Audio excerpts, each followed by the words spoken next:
السلام علیکم دوستو، آپ دیکھ رہے ہیں ناولسٹک اوشن۔ ناول پہلی نظر کی محبت قسط نمبر 5۔ اگر آپ ہمارے چینل پر نئے ہیں اور ابھی تک چینل کو سبسکرائب نہیں کیا تو سبسکرائب کر لیں تاکہ ہر آنے والی ویڈیو کا نوٹیفیکیشن آپ تک بآسانی پہنچ سکے۔ شکریہ۔ یونیورسٹی سے باہر نکل کر جب وہ اپنی گاڑی کی طرف چلنے لگا تو اس کی نظر سڑک کنارے پر بیٹھی ہوئی ایک عورت پر پڑی، جو کہ دور سے ہی حسین کو معلوم ہو گیا کہ وہ رو رہی ہے۔ اس نے سوچا کہ وہ مشکل میں ہے، مجھے اس کی مدد کرنی چاہیے۔ یہی سوچ کر حسین تیز رفتاری سے اس کی طرف قدم بڑھانے لگا۔ وہ اس عورت کے پاس پہنچا تو وہ سچ میں رو رہی تھی۔ حسین بولا، آنٹی کیوں، کیا ہوا؟ آپ اس طرح رو کیوں رہی ہیں؟ آپ ٹھیک تو ہیں نا؟ وہ عورت کچھ نہیں بولی، بس روئے جا رہی تھی۔ کوئی پریشانی ہے تو پلیز مجھے بتائیے، میں آپ کی مدد کرتا ہوں۔ بیٹا، میرا بیٹا ہسپتال میں ہے، زندگی اور موت کی جنگ لڑ رہا ہے اور ڈاکٹر اس کا علاج نہیں کر رہے ہیں۔ کیوں علاج کیوں نہیں کر رہے؟ میں غریب عورت ہوں، علاج کے پیسے نہیں ہیں میرے پاس، جبکہ ڈاکٹر نے 2 لاکھ مانگ لیا ہے۔ آنٹی میں آپ کو پیسے دیتا ہوں، اللہ ہے نا آپ کی مدد کرنے کے لیے، پھر آپ کیوں پریشان ہوتی ہیں؟ اللہ سب ٹھیک کرے گا۔ حسین نے اپنی جیب میں سے پیسے نکال کر اس عورت کی طرف بڑھائے۔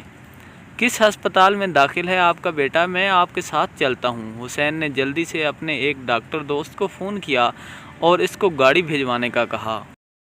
اس نے اس عورت کو کہا، آنٹی آپ چلیں، میں بس کچھ ہی دیر میں آپ کے پاس ہسپتال میں آتا ہوں۔ اللہ تمہیں ہمیشہ خوش رکھے، اللہ تیرے دل کی ہر مراد پوری کر دے۔ وہ عورت اس کو بے شمار خوشیوں کی دعائیں دیتی ہوئی چلی گئی۔ حسین دل میں آمین بول کر اپنی گاڑی کی طرف واپسی مڑ گیا۔ اس کے ساتھ گھر سے دانش بھی آیا تھا، پر وہ باہر ہی گاڑی میں اس کا انتظار کر رہا تھا۔ حسین اپنی گاڑی کی فرنٹ سیٹ پر نڈھال سا آ کر بیٹھ گیا تھا، جبکہ دانش اسے گاڑی ڈرائیو کرنے سے روک رہا تھا۔ کچھ وہ اداس تھا اور کچھ وہ اس عورت کے بیٹے کی وجہ سے پریشان تھا۔ تم اترو، میں گاڑی ڈرائیو کروں گا۔ یار میں کر لوں گا، کچھ خبر ہے؟ گھر والے تمہاری وجہ سے پریشان ہیں، اور آنٹی سے بھی صبح سے بات نہیں کی تم نے؟ یار میں امی کو فون کرتا رہا ہوں پر وہ بند جا رہا تھا۔ چلو ہٹو، میں ڈرائیو کرتا ہوں۔ حسین اٹھ کر دوسری جانب کی سیٹ پر جا بیٹھا۔ جب حسین یونیورسٹی سے باہر آیا تھا تو تب ہی مناہل باہر آئی تھی۔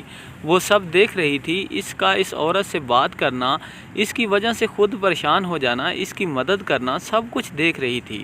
اور جب گاڑی میں بیٹھا تھا کتنا نڈھال اور کمزور لگ رہا تھا، چونکہ وہ سامنے ہی تھی۔ اس کی طرف وہ پشت کر کے کھڑی ہو گئی۔ اپنی باتوں میں مصروف ان دونوں نے بھی اس پر توجہ نہیں دی۔ حسین تمہیں معلوم ہے آج یونیورسٹی میں مناہل بھی موجود تھی؟ دانش کی اس بات پر مناہل کی دھڑکنیں نہ جانے کیوں تیز ہو گئیں کہ حسین جانے کیا جواب دے۔ وہ تو زہر ہے، اس سے بہت خفا تھا۔ اس نے دھڑکتے دل کے ساتھ سنا، وہ بڑے گمبھیر لہجے میں کہہ رہا تھا، ہاں دیکھتا رہا ہوں میں اس کو۔ یار ویسے تو وہ لڑکی بہت ظالم ہے، پر اپنا کام بہت لگن سے کرتی ہے۔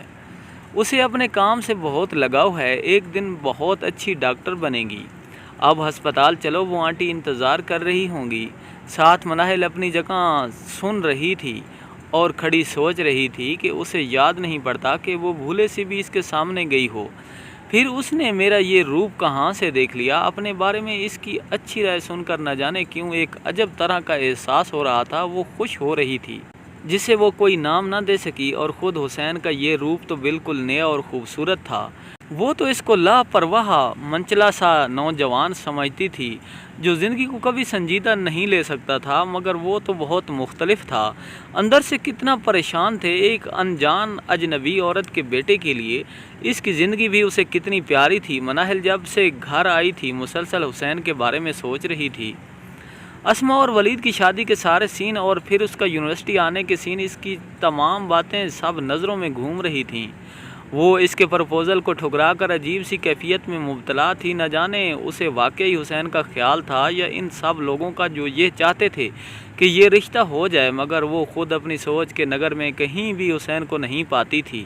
حتیٰ کہ اس نے کبھی اس کے بارے میں سوچا تک نہیں تھا۔ جب وہ شخص اسے پسند ہی نہیں تو اس کے بارے میں سوچنا فضول تھا۔ لیکن اب ایسا کیا ہو گیا تھا کہ وہ مسلسل اسے سوچے جا رہی تھی تو اسے عجیب سا لگ رہا تھا۔ لیکن ایسا بھی تو ہو سکتا ہے کہ حسین کو چونکہ معلوم تھا کہ میں اس یونیورسٹی میں ہوں تو اس نے میرے ہی امپریس کرنے کے لیے یہ کیا ہو۔ روشنی کے سفر میں اچانک تاریک موڑ آ گیا، وہ الجھ سی گئی۔ یہ وہم اس کے دماغ میں سے چپک کر رہ گیا کہ کہیں یہ سب حسین نے اسے دکھانے کے لیے تو نہیں کیا، اور اس نے حسین کے ساتھ شادی سے انکار کر کے اچھا کیا ہے یا برا۔ اس کیفیت سے وہ کبھی بھی چھٹکارا حاصل نہیں کر پائی۔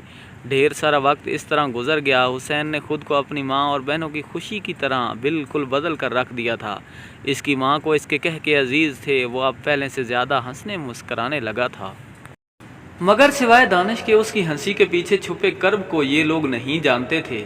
دوسری طرف مناہل کے بہت پروپوزل آ رہے تھے، مگر وہ کوئی فیصلہ نہیں کر پاتی تو انکار کر دیتی تو سب لوگ الجھ پڑتے۔ مناہل آخر تم چاہتی کیا ہو؟ ہر اچھے رشتے سے انکار اچھا نہیں ہوتا۔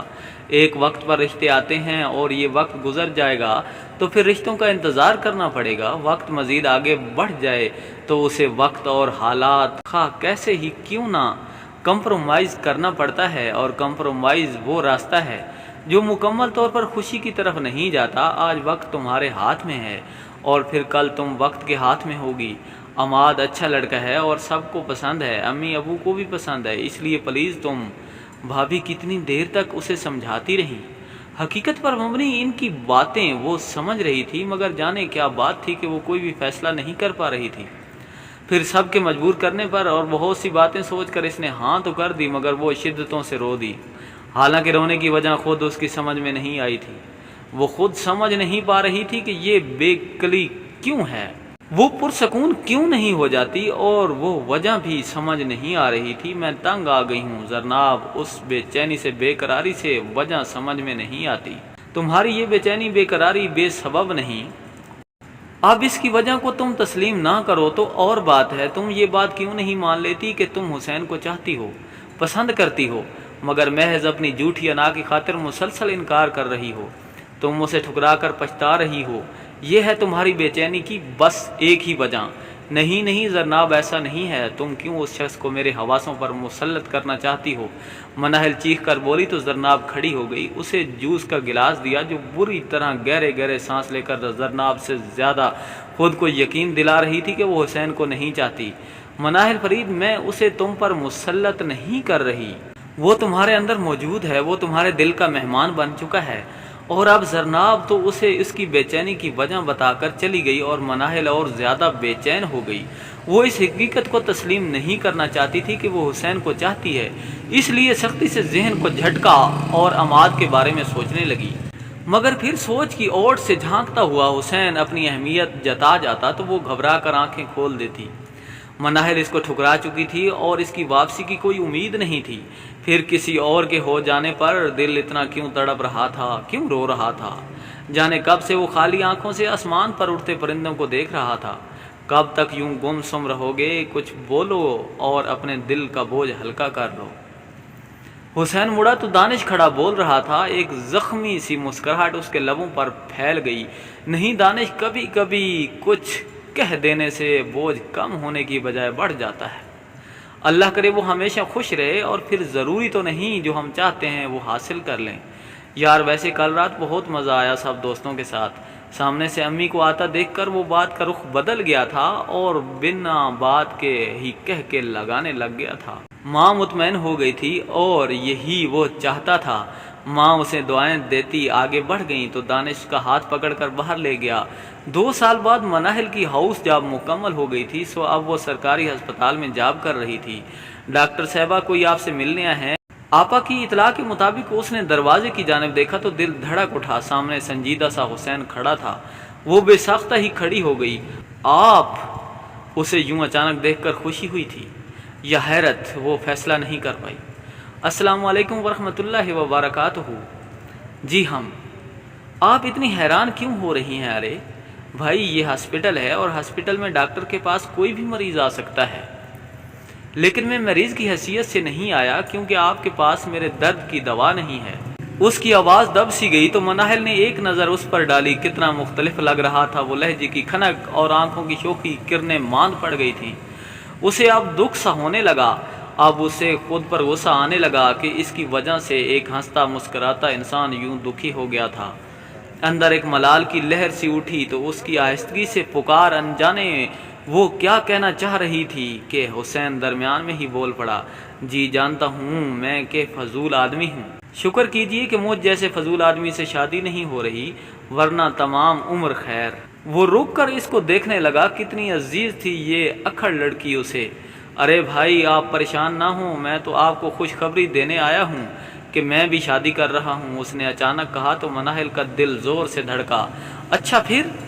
اس نے خود پر قابو پاتے ہوئے دھرے سے کہا اور باہر دیکھنے لگی۔ حسین اس کی بے رخی دیکھنے پر بجھ سا گیا، لیکن وہ مناہل کی اندر کی کیفیت کو نہیں سمجھ پایا۔ آگے کی کہانی سننے کے لیے ملاحظہ کریں ایپیسوڈ نمبر 6۔ شکریہ۔